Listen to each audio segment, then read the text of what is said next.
We haven't had scenes like these in a while. The last Euros were disrupted by COVID. And fewer supporters travelled to the World Cups in Russia and Qatar. And so the faithful are back en masse in Germany. Police are coming in! But amidst the fun, a minority caused trouble. Clashes before England's first game against Serbia in Gelsenkirchen. British police have now issued 6 English supporters with football banning orders. That is the exception, with tens of thousands of fans travelling from the UK to Germany with little trouble so far. There had been worries because of a rise in football disorder in England and Wales in recent years, not least after trouble at the Wembley final 3 years ago. A review by Dame Louise Casey blamed a collective failure of authorities. What lessons have been learned after what happened at the last Euros final in Wembley? I think we look at the last Euros final as being a little bit of a one-off. It was in this country. It was very much a big throw out from COVID was literally just coming out. So I think it would be wrong to try and do comparisons with this tournament and that tournament. After that final, there was also a torrent of racist abuse sent online to the black players who missed penalties for England. Mike Ankers is the investigations lead for the Football Policing Unit. He receives a list of social media posts passed on by the FA and others that warrant his attention. 102 posts were referred to the police after England's first game with Serbia. 12 are now being investigated. It's roughly around sort of 85% of most of the grossly offensive posts that we see are racism. What kind of language are we talking about, and how many of these do you expect you're going to have to react to? We still get sort of vile sort of use of the N-word.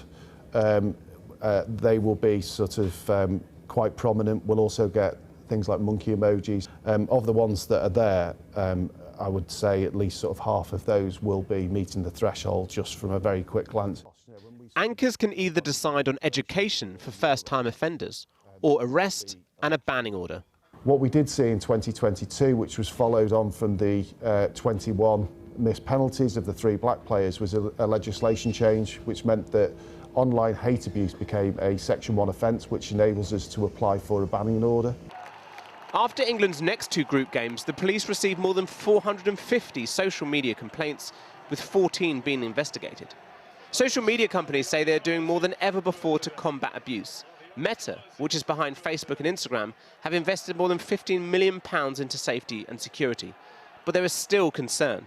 I'm not saying the police aren't doing anything, I'm not saying the social media organisations are doing nothing, but the experience of players and our experience working in this field is that the incidents are still going up. And while that's the case, then we can't be complacent and say that enough is happening to stop it, because it clearly isn't. Absolutely understand why people would say that they haven't done enough. But my experience, I've been really enthused by the work and the collaborative approach in which the companies have worked with the police, certainly at this point. And the bigger worry is that the further England goes in the tournament, the higher the stakes, and with it, the chance of trouble and abuse towards players.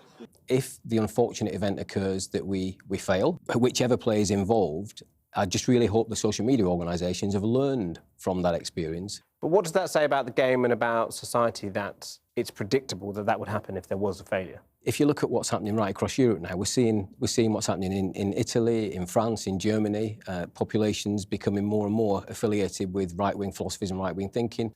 We can't ignore those dynamics that are at play in Europe, and those dynamics have the potential to cause trouble in this tournament without a shadow of a doubt. The UK Football Policing Unit holds daily meetings like this every morning of the Euros, with discussions about what's going on in Germany, but also any incidents of concern back at home. As fans prepare for the next instalment in the drama of another England knockout stage, a reminder how quickly the good times can turn sour.